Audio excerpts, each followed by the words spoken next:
Hi there, this is Harry and welcome back to my lessons where I try to help you to speak better English. What am I going to talk to you about today? Well, today the important part of this, we're going to look at ways to say that I am shocked in English. So when we are shocked, we're also surprised. So ways in which we can say shocked in English. So there are a number of ways to express being shocked. Of course, you can just have an expression on your face with,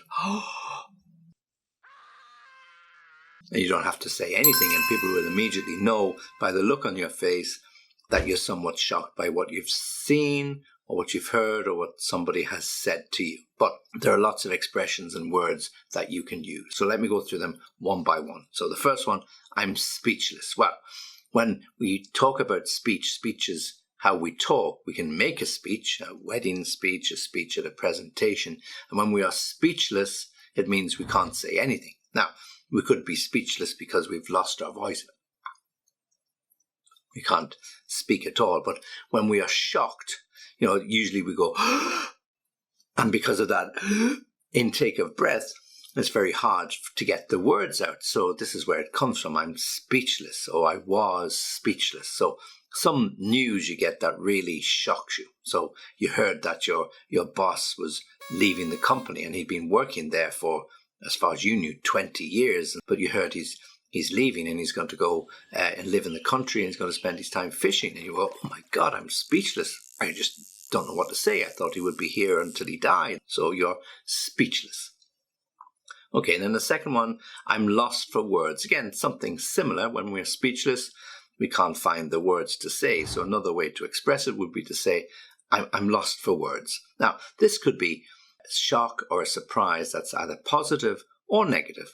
So you can be lost for words when you hear some bad news. You can be lost for words when something positive happens. So for example, it's your birthday. Let's say it's your 30th or your 40th or your 50th, one of those special birthdays with a zero. And when you come home, you open the door and you say, hi, I'm back. And you open the door into the living room and surprise, and there's all of your friends are there. There's a big streamer across the wall which is telling you happy birthday, and then everybody starts congratulating you and they make presentations and gifts, and you're standing there looking around at all your friends, and you're lost for words. And that's exactly what you say. Oh, geez, I'm lost for words.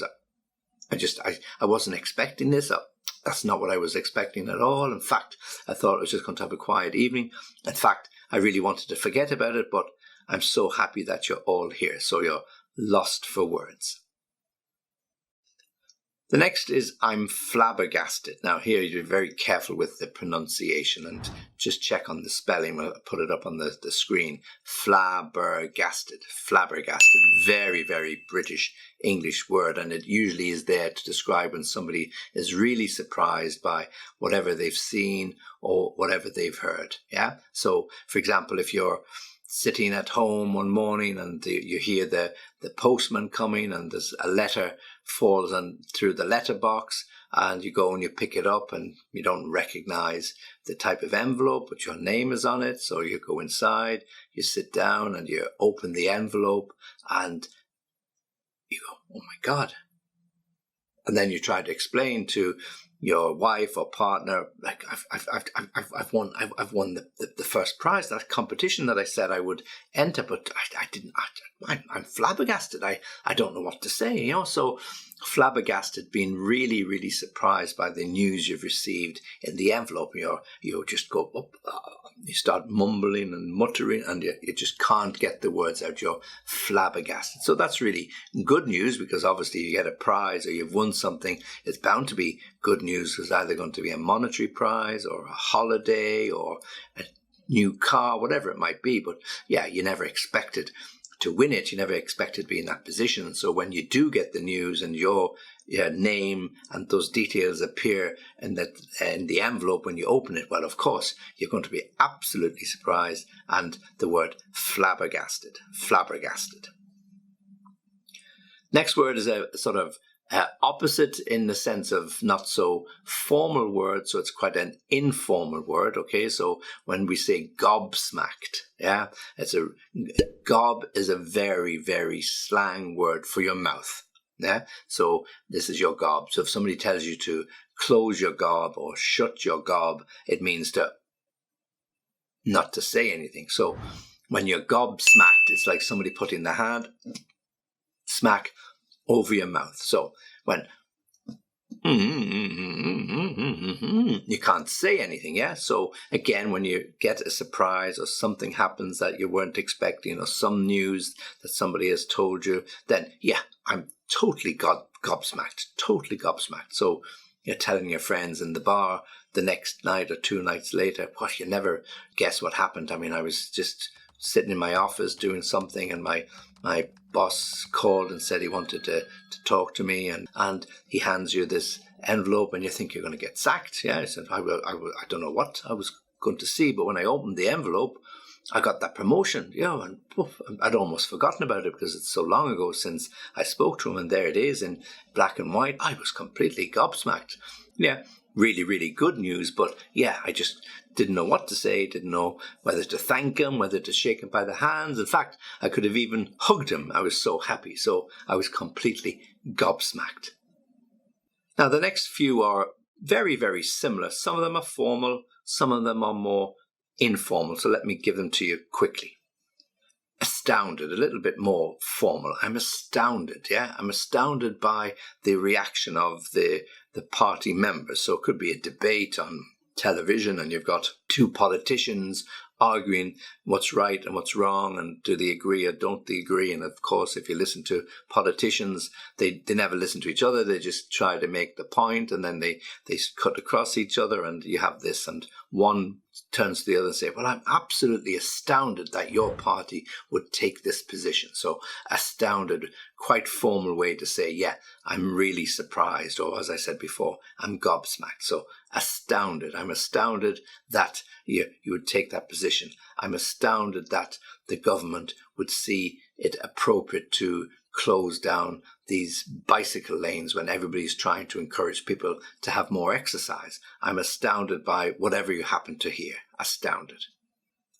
Staggered, again, staggered. When you stagger, you're not able to keep your balance. So when somebody is staggered, they're a little bit off balance. So they're caught off balance by what somebody has said. Oh, well, this news, I'm staggered by the news. I mean, you see these sort of headlines, you're just staggered, you know. Yeah. So something about a robbery, that the bank in the centre of the city was robbed the night before, and the robbers got away with 10 or 20 million in cash, but something like 40 million euro of jewellery taken from some safe deposit box. And you say, wow, you're absolutely staggered that people would have that amount of jewellery sitting in a safety deposit box in a bank. I mean, it's just amazing what people collect. I'm really, really staggered when I saw the story. So something not bad news, it's not necessarily good news, but it's news that is very, very surprising. So, wow, I'm staggered by what I've seen, staggered by what I've heard, staggered by the enormity of this particular headline, the enormity of the robberies and everything else, just really, really staggered. Next three are also quite commonly used, some of them formal, some of them informal. Stunned would be a little bit more formal. Startled, it's a bit neutral. Taken aback is a little bit more informal. Taken aback means somebody sort of stops you in your tracks by what they say. So not physically. Oh, I was taken aback by the reaction I got when I suggested that we should all return to the office on the 1st of September. I got such an amount of abuse. I was really taken aback. Startled, not so much so exciting, but you could be startled by something that you weren't expecting. So perhaps you are sitting there, as we might be, and you're daydreaming, and you're maybe looking out of the window, and somebody comes in and says something to you, and you don't hear them, and they come a bit closer, and they maybe tap you on your shoulder. Oh my God, yeah, you startled me. Yeah, so when somebody startles you, you're usually not focusing. You're not paying attention because perhaps you're daydreaming, as I said, looking out the window, or thinking about your round of golf at the weekend, or thinking about your fishing trip, or whatever you're doing. Your mind isn't on something else. You don't hear the door opening. You don't hear the person say, excuse me. And when they come up to you, whoa, you're startled. Yeah. Okay. Stunned, is a little bit more, as I said, it's a little bit more formal. To be stunned is, again, neither negative or positive. It's more neutral. I was stunned. Just mean if you stun somebody, often with an electric shock. This is what the police forces use somewhere. They have these called taser guns. So you fire at somebody and then an electric volt hits them, and that will sort of effectively knock them unconscious, or certainly knock them to the ground. So they are stunned, literally stunned. So when you're stunned, somebody stops you in your tracks and you can't think for a minute, and you say, "Oh my God, what was that?" So you have to think and then put yourself in the position and see what happened, what somebody said to you. So you can be a little bit stunned. So they would all be connected with shock and surprise. Okay, so the next expression is my jaw dropped. This is our jaw, the jawbone, So the lower jaw and the upper jaw. So when we say my jaw dropped, it means your mouth opened. So such was the shock, such were the words or whatever you had seen, that your mouth opened with surprise, thinking something might come out, like some words, but just being surprised by that type of whatever you saw on the internet, whatever you heard, whatever somebody told you, whatever you read, whatever it might be. It was a jaw-dropping moment. My jaw dropped. So we use that as an expression. So again, you're talking to your friends and you're talking about, the things that had happened the week before, and maybe you haven't seen your friends for a couple of weeks, and you say, "Oh, look, wait till I tell you." I met Michael. We haven't seen Michael for such a long time. I haven't seen him, I think, since we left university. But when he told me where he's working and the salary he's earning, my jaw dropped. I just didn't think he was capable of it, and certainly I didn't even think those sort of salaries were available around here. But my jaw dropped. Okay, the next expression is I jumped out of my skin, or you jumped out of your skin. Literally, you're the skin on your body. So usually if you get such a shock or such a scare, something happens, we say, "Oh, I jumped out of my skin," or "I almost jumped out of my skin." Normally when looking out the window, or you're sitting on a park bench, or you're somewhere and you're not paying attention, your mind's on something else, and a stranger or somebody comes up to you, taps you on the shoulder, or says, "Excuse me," and they get little bit close to you, closer than you had expected, and you get a bit of a fright. Oops! And you almost, or you do, jump out of your skin. Okay, and then finally, we can use the word raised eyebrows. Okay, so I can a bit of a go like that. I can raise my eyebrows. So when we raise our eyebrows, we usually raise them with a little bit of shock. What was that?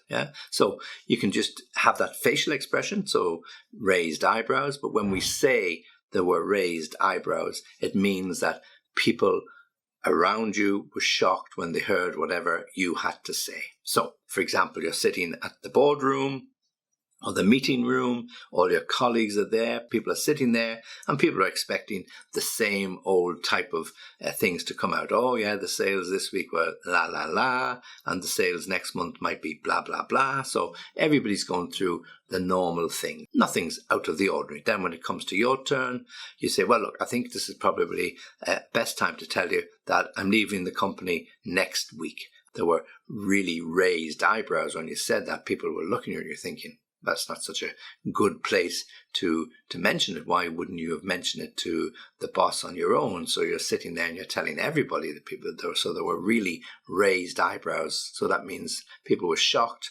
People were a little bit stunned. People were taken aback by what you had said. Okay, so raised eyebrows.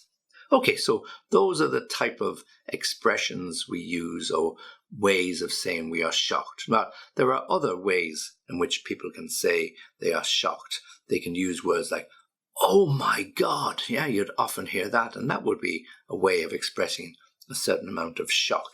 "Oh my God" is quite a common way. Or if you are a fan of Friends, the TV series, and one of the girlfriends that Chandler had was a girl with long black hair, and her favorite expression was, "Oh my God."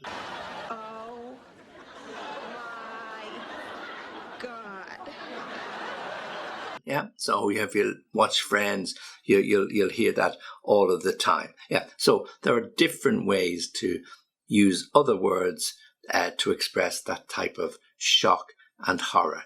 And, some people might just say, what was that? Yeah, and that could be a way of using it. So there's some varieties of it. Or, what the? And they don't complete it because the next word is going to be quite rude. So, what the? Meaning, what was that? Or who said that? Or what's happened there? Or just something a little bit less excitable, like, would you look at that? Or just simply, oh my. Yeah, now that's not really strong. So some of these shock expressions or expressions of shock are not so strong, but you hear them all the time. So let me give them to you again. Oh my God, or oh my, what was that? Or would you look at that? Or what the? Okay, and you can guess what would come after that. Or there's another one, very British English, crikey, yeah, and spelled C-R-I-K-E-Y, crikey, with an exclamation mark. And often when you're writing these, you would usually follow them with an exclamation mark. So when people read it, they know that there's a certain amount of shock or surprise. Okay? All right. So different ways to say I'm shocked in English. Hopefully you've enjoyed those. Hopefully you can understand them and you can put them to some use. And if you want to contact me, well, then you can do so on www.englishlessonviaskype.com. Very happy to hear from you. And as I said, if you want to listen to the podcast, please do so, or watch me on the YouTube. And to do so, make sure you subscribe to the channel. Okay, well, thanks for watching and thanks for listening, and join me again soon.